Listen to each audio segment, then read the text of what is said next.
মানুষ কে কি করবে, কোথায় থাকবে, কি খাবে, পৃথিবী সৃষ্টির 50,000 বছর পূর্বে এগুলো লেখা হয়েছে।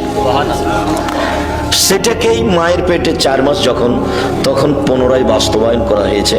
যা আমরা পৃথিবীতে এসে ভালো মন্দ ভোগ করছি, 19-20 করার কারো কোনো ক্ষমতা নেই।